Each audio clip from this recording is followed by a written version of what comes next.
नमो बुद्धाय, जय भीम। बैकवर्ड कल्याण सत्संग के 15वें दिवस पर आप सभी धम्म बंधुओं का बहुत बहुत स्वागत, अभिनंदन है। साथियों, Buddha and his Dhamma doctor B R. Ambedkar साहब जी द्वारा लिखी पुस्तक, उसका 15वें दिवस में भगवान बुद्ध को विदाई देते हुए उनके सभी परिवारजन अपने अपने शब्दों में किस तरह उनको विदाई दे रहे हैं। आज का इस पाठ में यही बताया गया। पिछले पाठ में ये बताया गया कि राजा शुद्धोधन को एवं सेनापति को जो बुद्ध के प्रति सजा का प्रावधान हुआ था उसको स्वीकारा था तथागत भगवान बुद्ध ने, सिद्धार्थ गौतम ने। उन्होंने कहा संघ की मर्यादा का पालन किया, लेकिन संघ की मर्यादा में गलत का विरोध करके उन्होंने संघ को ये प्रदर्शित कर दिया कि विपक्ष का मजबूत होना जरूरी है। अगर गलत हो रहा तो विपक्ष बनिए, अगर विपक्ष कमजोर हो गया तो गलत करने वाले गलत करने लगे। तथागत भगवान बुद्ध उस संघ में गलत हो रहे का विरोध किया। उसके बाद सारे लोग मजबूर हो गए सोचने के लिए युद्ध हुआ कि नहीं, आगे पाठ में होगा, बात समझिएगा। लेकिन जो अन्य देश के जो राजा थे, कहीं उनकी इस बात को जान जाएंगे तो आपके इस राज्य पर, शाक्य वंश के राज्य पर आक्रमण हो सकता है। लेकिन उन्होंने संघ की मर्यादा का सजा भुगतने तैयार है, लेकिन गलत का विरोध रोकने के लिए तैयार नहीं हुए। बात समझिए। लेकिन आज अपने छोटे से लाभ के लिए लोग कहीं भी सर झुका के कटा दे रहे हैं, कहीं भी सर झुका के अपना सब न्यौछावर कर दे रहे हैं। इसीलिए तथागत भगवान बुद्ध की यह बात है, यह परिलक्षित करती है कि आपकी विचारधारा सिद्धांत से मत मुड़िए, सिद्धांत को मत छोड़िए, चाहे उसके लिए कुछ भी करना पड़े। वो मृत्यु को भी स्वीकार लिए, लेकिन गलत को नहीं स्वीकार। बात समझिएगा। लेकिन आज हम क्या करते हैं, गलत को स्वीकार ले रहे हैं। क्या करें, मजबूरी है। अरे तथागत भगवान के सामने भी तो मजबूरी थे बुद्ध के, लेकिन उन्होंने कभी मजबूरी शब्द नहीं दिया। बाद में तो उसी शब्द के आगे जब सभी लोग हार गए, तथागत भगवान बुद्ध अपनी बात पढ़ रहे हैं, मानवता के खिलाफ वो कभी नहीं जाएंगे। उसीलिए उन्होंने विदाई के लिए शाक्य संघ की सभा में जो कुछ हुआ उसकी सूचना सिद्धार्थ गौतम के वापिस लौटने से बहुत पहले राजा के महल में पहुंच गए। जो राजा थे, असल में पहले का जो राजमहल होता था तो कई संघों का होता था। तो जिस समय जो राजा सिद्धार्थ थे उस संघ के उस समय उनको मिला। जैसे आज जैसे राज्यपाल राष्ट्रपति होते रहे, राज्यपाल राष्ट्रपति और प्रधानमंत्री और सांसद और विधायक होते हैं, ये संघ है, संघीय व्यवस्था। उसी तरह ये बात होती थी। तो राजा के दरबार में बात पहुंच गई कि भाई सिद्धार्थ गौतम का मतलब देश निकाला हो सकता है। घर पहुंचने पर सिद्धार्थ गौतम ने देखा कि उनके माता पिता बहुत दुखी और रो रहे थे। जब राज दरबार में पहुंची बात, तो सिद्धार्थ के पिता शुद्धोधन गौतम रो रहे थे। भाई आंसू तो होगी ही, पीड़ा तो होगी, जिसका एकलौता लड़का और उसको भी फांसी और देश निकाला होगा। तो स्वाभाविक है कि राजपाट अलग होता है, न्याय अलग होता है, अपना आत्मीयता अलग होती, जिगर के टुकड़े की। शुद्धोधन ने कहा, हम युद्ध के दुष्परिणाम की चर्चा किया करते थे, लेकिन मैं नहीं जानता था कि तुम इस सीमा तक चले जाओ। अपने बेटे को कहे सिद्धार्थ गौतम कि युद्ध का परिणाम तो मुझे पता है कि कौन जीतेगा, लेकिन ये नहीं पता था कि तुम इतना सब स्वीकार करोगे। ठीक है, आगे क्या कह रहे हैं सिद्धार्थ गौतम तब उत्तर दिए, मैं भी नहीं सोचता था कि ऐसी स्थिति आ पहुंचेगी। मुझे भी नहीं मालूम था कि इतनी स्थिति संघ में आ जाएगी। मैं समझता था कि समझाने से शाक्य शांति के समर्थक बन जाएंगे, मतलब शांति के मार्ग को स्वीकार लेंगे। मुझे पता नहीं था कि नहीं स्वीकारेंगे, किंतु दुर्भाग्य से सेनापति सैनिक अधिकारियों ने लोगों को इतना उत्तेजित कर दिया, जो सेनापति था, दिया था कि मेरी बातों का उन सब का कोई प्रभाव नहीं। बात समझिएगा। लेकिन मैं आशा करता हूं कि इतना तो आप समझते ही होंगे कि मैंने कैसे परिस्थितियों में को अधिक बिगाड़ने से बचाने के लिए काम किया है। मैं राज्य के लोगों को बचाने के लिए काम किया हूं। सेनापति अगर युद्ध होगा तो दोनों तरह से लोग मरेंगे, परिवार उसका होगा और व्यर्थ का लड़ाई से बचेंगे। मैं सत्य और न्याय के पथ में विचलित नहीं हुआ और सत्य और न्याय का आग्रह करने का जो भी दंड था, मैं उसे अपने ही सिर पर ले रहा हूं। वह दंड मैं किसी परिवार को नहीं दूंगा, न पिता को दूंगा, न माता को दूंगा। वह मैं स्वयं लूंगा कि वह मेरा स्वयं का निर्णय है। इस निर्णय में न तो बीवी ने लिया, न बेटे ने लिया, न बाप ने लिया। बात समझिएगा। लेकिन सुद्धोधन इससे भी संतुष्ट नहीं हुए। उनके पिताजी बोले, तुमने यह नहीं सोचा कि इससे हमारे सिर पर क्या बीतेगी? भाई, एक बेटा की साया जाते क्या बाप को बीतेगी? एक बेटा है राहुल, उस पर क्या बीतेगी? एक बीवी पर उसकी जो साया क्या बीतेगी? मां पर यही बात बोले। लेकिन इसी कारण तो मैंने अब्रज्या स्वीकार किया। तब उन्होंने कहा कि अब्रज्या का मतलब देश निकाला। मैंने मृत्यु नहीं स्वीकारा, देश निकाला स्वीकारा है। और देश निकाला जाऊं, मैं नहीं आऊंगा। देश की जनता चाहेगी तो अलग बात, लेकिन मैं अपनी इच्छा से जो आपका निर्णय है वो स्वीकार रहा हूं। मैं देश निकाला के लिए तैयार हूं। ठीक है, जरा सोचो तो सही, यदि शाक्यों में सारे खेत जब्त करने की आज्ञा दे दी होती तो इसका क्या दुष्परिणाम हुआ होगा। मान लीजिए जो शाक्यों का ही अगर खेत अन्य राजा ले लेते, क्या करोगे? खेती कैसे करोगे? आप लीजिएगा। 2 राज्यों का बंटवारा था नदी का लेकर। तो पड़ोसी राज्य था कोली वंश, तो वो भी उसको पानी सींचते थे। ये भी उसी विवाद हुआ था। लेकिन तुम्हारे बिना इस खेतों का रखवाने कौन करेगा? मतलब उसमें खेत के रखाई भी करते थे। उनके 1000 भैंस थे, गाय थे, बछड़ा, जो खेत जोतते थे। इनकी कौन करेगा? इसी से पता चलता है कि खेतिहर थे। खेतिहर थे, खत्री थे। लेकिन खत्री खेतिहर को ही खत्री बोला जाता।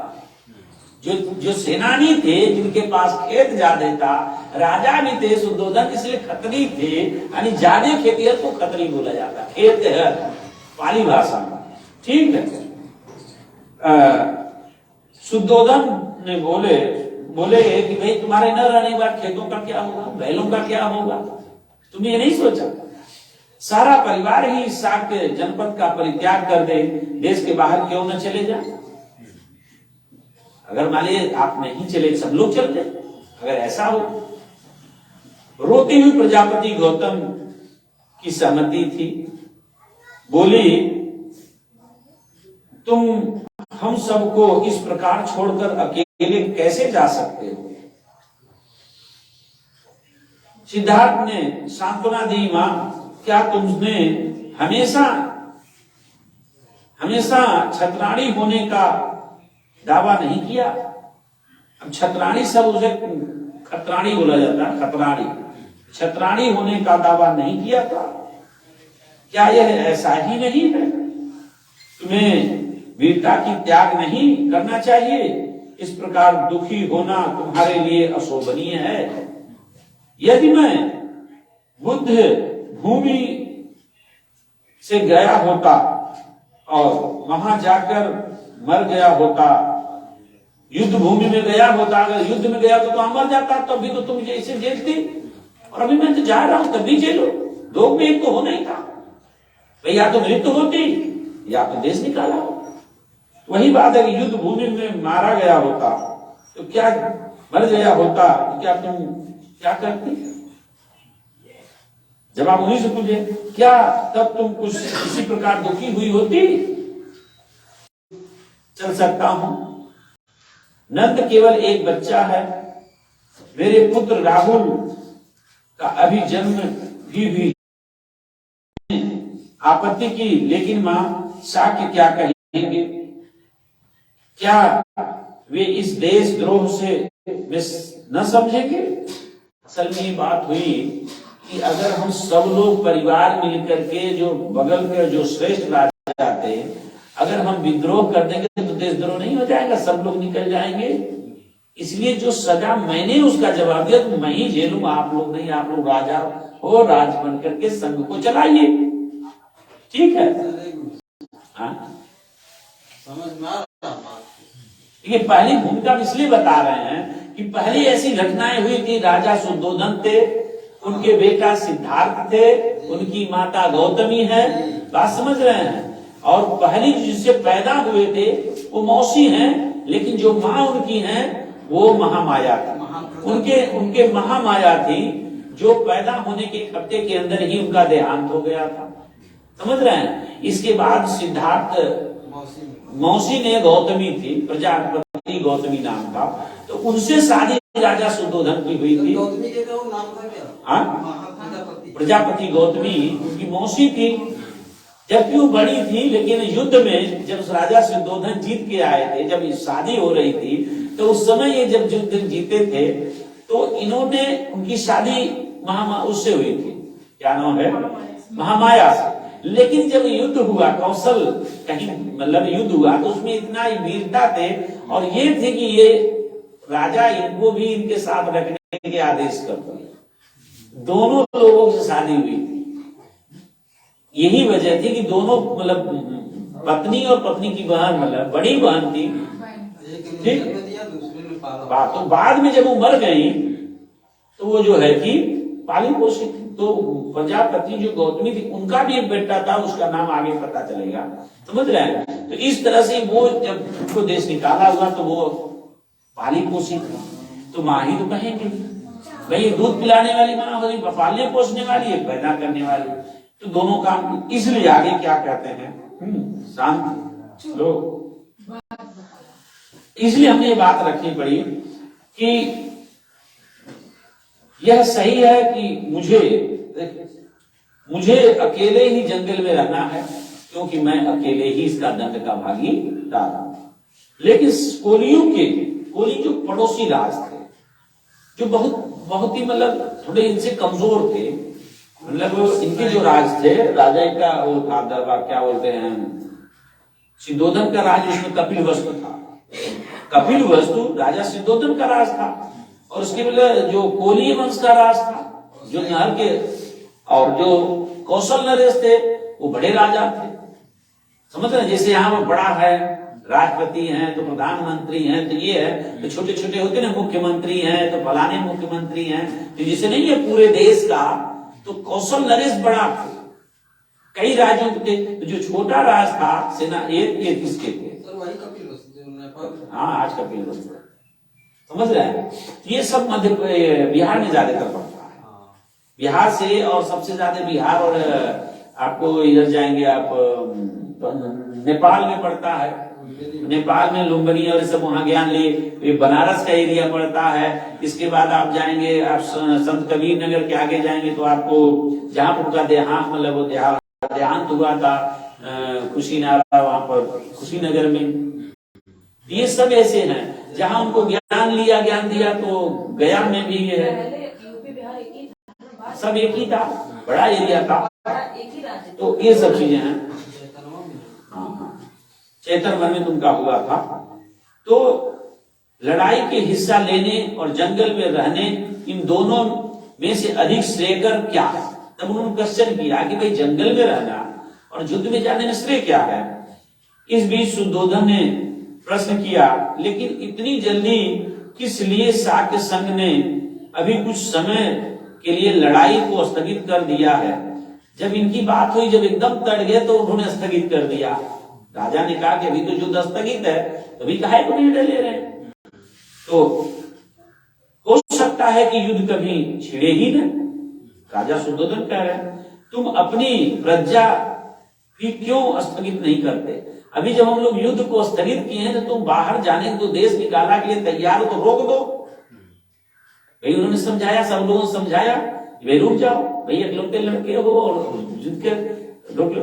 तो क्या कह रहे हैं, नहीं कर सकते। हो सकता है कि शाक्य संघ तुम्हें यहाँ रहने की अनुमति दे दे। जो संघ था हो सकता है आपको रहने की अनुमति दे दे। राजा समझा रहे हैं। सिद्धार्थ को यह विचार सर्वदा नापसंद था, इसलिए उसने कहा क्योंकि मैंने प्रव्रज्या को जाने का वचन दे दिया है संघ में, इसलिए शाक्य संघ एक्चुअली में जब उन्होंने प्रव्रज्या ली थी बाहर जाने की, तब सभी लोगों ने कहा कि ऐसा तो नहीं तुम आज कह रहे हो कल मुकर जाओ। वहां पे भी क्वेश्चन आ गया था कि ऐसा तो नहीं है कि तुम कह रहे हो हम बाहर चले जाएंगे और जाने के बाद तुम आ जाओ फिर परिवार के मुंह में। वहां पे क्वेश्चन आ गया था पिछली प्रवचन में, समझ रहे हैं। तब उन्होंने कहा कि मैं इस वाणी को कभी तुम लोगों को नकारूंगा नहीं, चाहे कुछ भी हो जाए। आप समझ रहे हैं, वही है सिद्धार्थ, समझ रहे हैं। प्रज्ञा इसलिए शाक्य संघ में अभी कोलियों के विरुद्ध युद्ध छेड़ना स्थगित किया। यह भी संभव है कि मेरे प्रव्रज्या ग्रहण कर लेने का शाक्य संघ अपनी युद्ध की घोषणा को वापस ले ले। जैसे मैंने बाहर जाने घोषणा कर दी तो हो सकता है वो भी न ले, हो सकता है युद्ध न हो।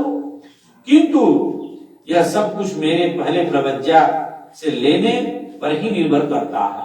जब मैं यहां से जाऊंगा तभी कुछ निर्णय ये लोग लेंगे, अन्यथा नहीं लेंगे। इसके भी पीछे चाल थी। राजा और दूसरे बनने के लिए राजकुमार जो उनकी फुआ या मौसी का लड़का था, उसका नाम क्या था, देवदत्त की मिली भगत थी कि अगर ये भी दे चला जाएगा मैं राजा राजकुमार बन सकता हूं। उसकी चाल थी, कहीं न कहीं चाल थी। बात समझ रहे हैं, तभी तो ऐसा हुआ।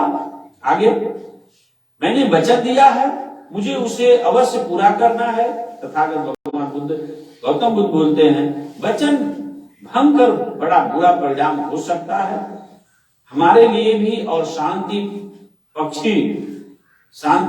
के लिए भी होगा। इसलिए मैं जो निर्णय सबके संग में लिया हूं, अगर मैं उसका विरोध करता हूं तो विवाद खड़ा हो जाएगा। इसलिए मैं नहीं चाहता हूं कि विवाद हो, क्योंकि वो बाकी परिवार में बहस हो रही है। अभी तक तो संघ था, अब घर का संघ है। भाई कोई बात बाहर होती है, लेकिन बाहर से बात घर में आते, मियाँ बीवी बच्चे, अरे पापा ऐसे है, तू कहीं बीवी नहीं ऐसे है तो बाप ऐसे, ये कहानी होती है घर में। ये अभी ये घर के अंदर शब्द बेरीमार चल रहे एक दूसरे से, ये नहीं ये हो सकता, वो नहीं मोह, ये मोह जाल, जो मोह जाल था, एक दूसरे का आशा थी, निराशा, ये चीजें आके बीच में परिवार में पड़ रही। माँ अब मेरे मार्ग में बाधक न बनो, मुझे आज्ञा दो और अपना आशीर्वाद दो। जो कुछ हो रहा है अच्छे के लिए हो रहा है। गौतमी और शुद्धोधन चुप थे। तब सिद्धार्थ यशोदा से अब अपनी पत्नी के पास जा रहे। अभी तो माँ बाप से प्रज्ञा, क्योंकि पैदा किए कष्ट उनको ज्यादा है, तो माँ बाप से प्रज्ञा लिए, इसके बाद बीवी के पास जा रहे हैं। जो गलत समाज में संदेश दिया जाता है, लेकिन आपको साथ हो रहा है। इसके बाद क्या, सिद्धार्थ यशोदा कमरे में पहुंचते हैं। उसे देखकर सिद्धार्थ के मुंह ये वचन नहीं निकला। जब पत्नी को देखे तो वहां तो बोल लिए, लेकिन यहां वो बोल नहीं पाया। वह नहीं जानता था कि क्या कहें और क्या कहें, कैसे कहें। मतलब माँ बाप तो आदमी लड़ लिया, लेकिन पत्नी से क्या कहें, कैसे कहें, किस मुंह से कहें, ये संदेह में पड़े हुए यशोदा। अब इस संदेह में होते ही यशोदा ने तुरंत, मतलब देखिए पत्नी हो तो ऐसे कि जैसे अम्बेडकर साहब जेब में हाथ डाले कि नहीं, पत्नी समझे कि पैसा नहीं है, कहा आप जाइए साहब, हम बच्चे की परवरिश करेंगे। लेकिन आज की क्या कंडीशन है, उसका उल्टा, अभी विनाश हो रहा है। तो देखिए यशोधरा ने ही मौन भंग किया, बोली कपिल वस्तु में शाक्य संघ की सभा में जो कुछ हुआ वह सब मैंने सुन चुकी हूं। देखिए उन्होंने कही कि सब मैं जान चुकी हूं, आप नहीं बोल रहे हो, आप जान, लेकिन मुझे सब आपने जो कुछ निर्णय ले लिया है वो पता है मुझे। आगे क्या करें? सिद्धार्थ ने पूछा यशोधरा, मुझे बता कि मुझे तेरा प्रव्रज्या होने का निश्चय कैसे लगा। तब जाके पूछे कि जो मैंने गृह त्यागने के लिए लिया यह तुम्हें कैसा लगा। ठीक है, आगे क्या करें? सिद्धार्थ समझता था कि शायद यशोदा बेहोश हो जाएगी या गिर पड़ेगी या आज की औरतों की तरह रोने लगेगी, धोने लगेगी। समझ रहे हैं? आज की औरतों देखिए, लेकिन वो वही कह रही कि मैं सब सुन चुकी हूँ। ठीक, आगे रोने लगोगी, बेहोश हो जाओगी, किंतु कुछ ऐसा नहीं हुआ। अपनी भावनाओं को अच्छी तरह से अपने बस में रखकर उसने उत्तर दिया, यदि मैं ही तुम्हारी स्थिति में होती। देखिए कितनी बड़ी शब्द बोली कि आज जो एक पत्नी के लिए आप मुझसे जो पूछ रहे हो, सपोज मैं आपकी जगह हूं, यही बड़ा क्वेश्चन है, व्यक्ति को धैर्य प्रदान करता। हम लोग यही गलती करते कि अरे आपने ऐसी गलती कर दी, आपने निर्णय नहीं लिया, मेरे बारे में नहीं सोचा। लेकिन उसके दिल से पूछो कि काश तुम मेरी जगह होती तो क्या हो। देखिए वही बात बोली ना कि तुम तो ये घूम के आ रहे हो, ये खा के आ रहे हो, ये पी के आ रहे हो, यहाँ करके आ रहे हो, रंगलियां मना के आ रहे हो, तुम कहा। लेकिन कभी ये नहीं पूछी कि कभी मैं भी तो निकल के देखूं कि कितनी झेलने पड़ते हैं, कितने करने पड़ते हैं। अगर यह महसूस हो जाए तो अगले का कष्ट दूर हो जाए, तू मैं खत्म हो जाता। देखिए कितनी बड़ी संदेश दे रहे हैं आप लोगों के सामने एक पत्नी। बात समझिएगा, ये ज्ञान की बात है। ये शब्द को अपने परिवार में लोगों को सुनाने और समझाने की बात है कि देखिए ये वो पत्नी थी कि सब कुछ पति की बात जानते, घर में आने के बाद दुखी नहीं हुई, रोई नहीं, डांटी नहीं, यहाँ तो बहुत 100 नंबर डाल कर दे, बुला के थाने में कर दे कि तुम कहाँ थे, क्यों निर्णय लिया। तो ये सब चीजें जो थी ये समझने की बात, यही समस्या है। अम्बेडकर साहब ने कहा कि आज महिलाओं का सबसे बड़ा जो कारण यही है। लेकिन इसलिए समझना और समझाना समाज के लिए कि ये तर्क जो पहले की महिलाओं में आज की महिलाओं में कितना यही बात। तो आगे क्या है सर जी, यही बात को समझना होगा, अपनी भावनाओं को अच्छी तरह। अब देखिए यदि मैं यह तुम्हारी स्थिति में होती तो क्या कर, अब वो तुरंत जवाब देती कि शायद मैं आपकी जगह होती तो। बात समझिए आगे क्या कह रही। और दूसरी, मैं कर ही क्या रही, समझ मैं कर ही क्या सकती थी, अगर मैं भी आपकी जगह होती तभी मैं क्या कर सकती, क्योंकि मैं भी तो लाचार होती। अगर संघ के नियम पे चलती तो लाचार होती। आगे क्या कह रही, निश्चय से मैं कोलियों के विरुद्ध छेड़े जाने युद्ध में हिस्सा नहीं ले सकती थी। अब देखिए पति के बराबर बात कही ना कि मैं भी होती यही बात कहती कि कोली जो पड़ोसी राज्य है उसके पक्ष में युद्ध नहीं छेड़ती। यानी पति ने जो निर्णय लिया उस निर्णय को अपने दिलों को समझते हुए सेम निर्णय लिया, जबकि पहली बार मिलने जा रहे हैं, ये संघ में वार्ता चल रही थी, इनको भी पता। आज की पत्नियों को सब पता रहता है लेकिन उल्टा प्रक्रिया करते,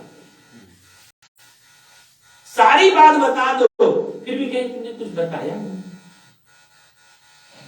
तो ये चीजें यही विनाश का कारण है, विवाद का कारण है, दुख का कारण है। यही मनोबल बुद्ध को बड़े से बड़े कार्य करने के लिए उन्हें प्रबल किया। जब मैं ये निर्णय लिया हूं, मेरे साथ मेरी पत्नी है कि मेरी जैसे विचार को सुनने के लिए, समझने के लिए, तब आगे क्या कहते हैं, तुम्हारा निर्णय ठीक है। तब यशोधरा कहती कि तुमने जो निर्णय लिया यह बहुत ही ठीक है, तुम्हें मेरी अनुमति और समर्थन प्राप्त है। मतलब पत्नी करेगी तुम्हारा निर्णय का समर्थन हमसे प्राप्त है और अनुमति भी है। मैं भी तुम्हारे साथ प्रव्रज्या हो जाती, मैं भी तुम्हारे साथ बाहर चल देती। यदि मैं नहीं हो रही हूं, यदि मैं प्रव्रज्या नहीं हो रही हूं, तो इसका मात्र यही कारण है कि मुझे राहुल का पालन पोषण करना, जो नन्हा मुन्ना बालक है उसका पालन पोषण अगर न करना होता तो मैं भी तुम्हारे साथ प्रवज्ञा ले ली। आप समझिएगा, यही सारी कहानियां ये सचिन देखिए कितनी बड़ी मनोबल रहा। अब ऐसी नारी अगर पुरुष कहीं जा रहा हो और नारी उसकी ये बात कहे तो आदमी तो मन चौड़ा होगा तो नहीं होगा, लेकिन आज क्या होगा, उल्टा होगा। तो ये चीजों को समझना होगा। अच्छा होता यदि ऐसा न हुआ होता, भाई अच्छा होता कि न होता तो अच्छा होता, लेकिन हमें वीरता पूर्वक स्थिति का मुकाबला करना चाहिए। अगर नहीं जाते तो अच्छा ही होता, लेकिन फिर भी हमें वीरता पूर्वक इसका पालन करना होगा, करना चाहिए। अपने माता पिता तथा पुत्र की चिंता न करना यार। अब देखिए एक और बड़ी बात है कि आप जा तो रहे हो, लेकिन माता पिता और अपने बेटे की चिंता मत करना, मैं तो हूं। और उस समय 27 साल की उम्र तो राजा की थी, उसकी 24 या 25 साल, 2-3 साल छोटी थी। लेकिन छोटी उम्र में भी देखिए कितनी बड़ी त्याग की मांग। और आज क्या राजा बनेंगी, क्या मंत्री सांसद देश को क्या चलाएंगी, आज की महिलाएं गुरुआ पकाएंगी, यही कर रही हैं। इससे आगे आगे क्या कह रही हैं कि पिता की चिंता न करना, मैं जब तक जीऊंगी उनकी देखभाल करूंगी। एक प्रोडक्ट कर रही हूं, जब तक मैं जीऊंगी तब तक मैं आपकी कमियों को महसूस नहीं होने। ये बहुत बड़ा सहयोग है, निश्चिंत और चिंता मुक्त होने की बात। और आजकल के बाप भाई चला क्या गया, कराइए तुम्हारे बूढ़ी बूढ़ा बाप है, इनको भी ले जा, मुझे नहीं चाहिए। सोचिए आपकी और पहले ये कितना बड़ा व्यक्ति के अंदर त्याग की बात है। ये नारी नहीं पूजनी है। इसलिए पहले तो बीवियों से आज की बीवियों में फर्क है। पहले आदमी दिलों में राज करते थे, आज दिमाग पर से यूज एंड थ्रो। पत्नी है सिर्फ नाम की है, काम की।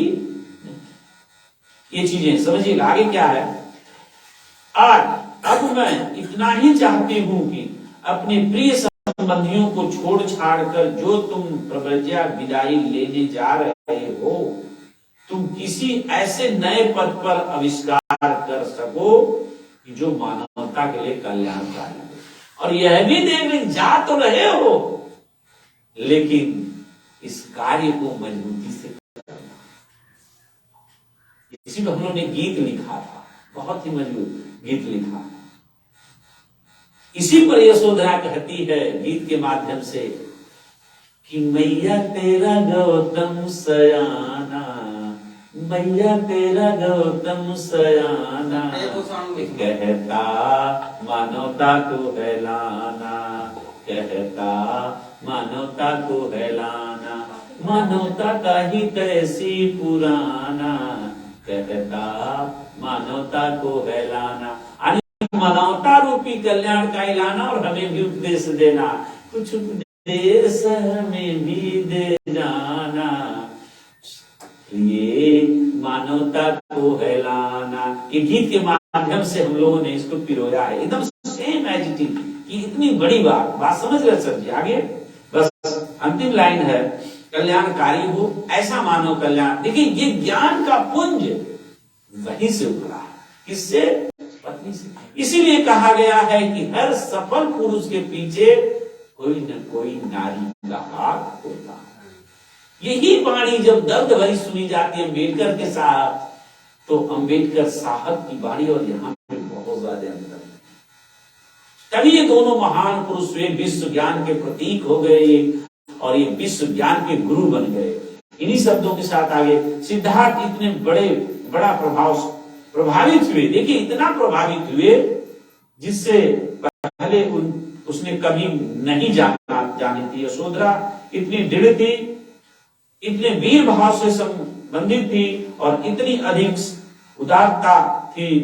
आज ही उसे पता लगा कि वह इतनी भाग्यवान था कि वह यशोधरा जैसी गृह पत्नी मिली। वो आज समझ पाया कि मैं भाग्यशाली हूं कि ऐसी पत्नी मिली जो मेरी मजबूरी में मुझे कमजोर की जगह मुझे और ताकतवर बना दिया।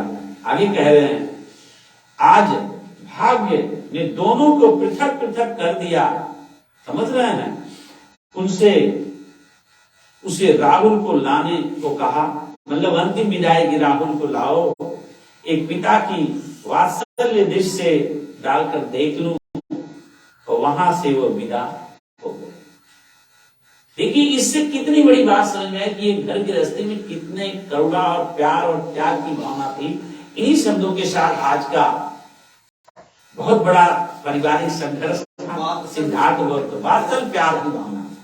वात्सल मतलब होता है बच्चे और पिता या माता का प्यार को वात्सल्य कहते हैं। ये बात आज के डेट में, आज जो है सभी धर्म बंधुओं पे इस कड़ी में 15वें दिवस में आप लोग बताए, यही से वो घर से विदाई लेते हैं। आगे की जो है वह तब जाके के लिए त्याग करेंगे। और यह चीज जरूर सुनिए और समझिए और अमल करिए। और सभी धर्म बंधुओं से यह अनुरोध है कि अधिक से अधिक शेयर करें और बैकवर्ड कल्याण सत्संग में लोगों को प्रोत्साहित करें। इन्हीं शब्दों के साथ सभी धर्म बंधुओं को नमो बुद्धाय, जय भीम, जय भारतीय संविधान।